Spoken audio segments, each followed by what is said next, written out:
Speaking of AJ though, and his opponent Andy Ruiz, he goes on Twitter and saying, "To my fans and supporters, I'm looking forward to Ruiz Joshua 2.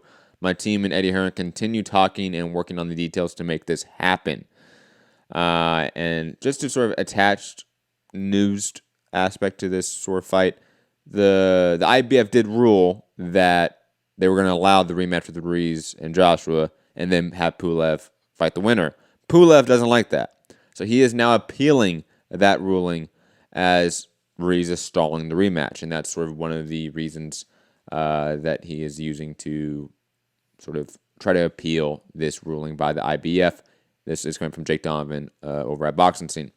It appears doing a sexual harassment course, starts getting you focused on boxing again. Rob, Amazing. Is there a possibility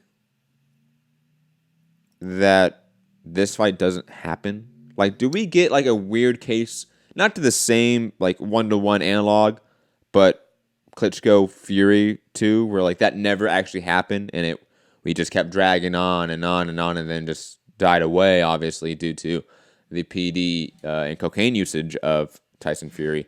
But could Ruiz, in some weird way with the IBF with Pulev, could all of this sort of fall apart in the 11th hour, and we don't get this rematch in the time that we thought it was going to happen, and it get pushed back to next year, or maybe just pushed back indefinitely? Is that a possibility, a distinct possibility? I guess so. I think we're still going to get it. The IBF thing has thrown out what we believe to be the order of the mandatories. The WBA were next. It was Usyk was going to be facing the winner of this fight, but they've come in and called their mandatory, and you have to face Pulev by such and such a date. Mm-hmm. So there's a lot of talk that the WBA will then become vacant because they will call their mandatory. So I don't know. I still just think Ruiz is holding out for more money. I believe the questions that are kind of being asked are kind of who's going to be the commission, what kind of testing, and this, that, and the other. But I believe Manny Rober's done a video with Behind the Gloves, and he's saying that there is no commission and VADA won't travel and this kind of thing. So I don't know. I think that's all the issues that need to be issues. Those are big issues. Yeah, for sure. I mean, I believe an MTK card, which was in Dubai. I know not Saudi Arabia, but they had the Japanese commission come in and run that event. And the Austrian commission, I think, done the World Boxing Super Series final with Groves. And so commissions will be drafted in for this. That's obviously what will happen. But I don't know. But I still think it's just a question of Andy Ruiz holding out for more money, and this will get signed, and it will happen as sort of laid out by Matchroom and Saudi Arabia. When we get to this eventual Mayweather topic, I hate talking about Saudi Arabia when it comes to regulation, combat sports as a whole, or just Saudi Arabia as a whole. UAE, add UAE in the mix too. They're not any more innocent than Saudi Arabia.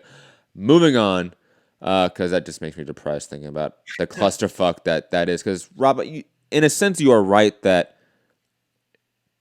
if they pay Ruiz a certain amount, probably that he will ignore a lot of those factors. But I don't know if that's the case anymore. Like the Dylan White story, the Dylan White case with UCAD, I do think in some ways changed the U.S. promoters, U.S. fighters' perception on going to the U.K., going abroad for fights. Like it does seem like that we had a 180 shift. And yes, some promoters use it in a tongue-in-cheek or maybe a self-serving manner. Bob Arum, for example. But I think for fighters who, like most people, work off of low information, they see a headline, they see something, they run with that, right? Yeah. They are, in my opinion, now far more concerned about going to the UK, going to Saudi Arabia, going anywhere that's not their norm. And that disparity in, a Saudi Arabia, UK, Austria fuck, wherever it is, right? Lithuania, Latvia, if you're Maris Bridas fighting every freaking time, right? Like, there should be a concern about who is in control here. Like, who is regulating us getting brain damage and CTE right now? Because that's kind of important information to know.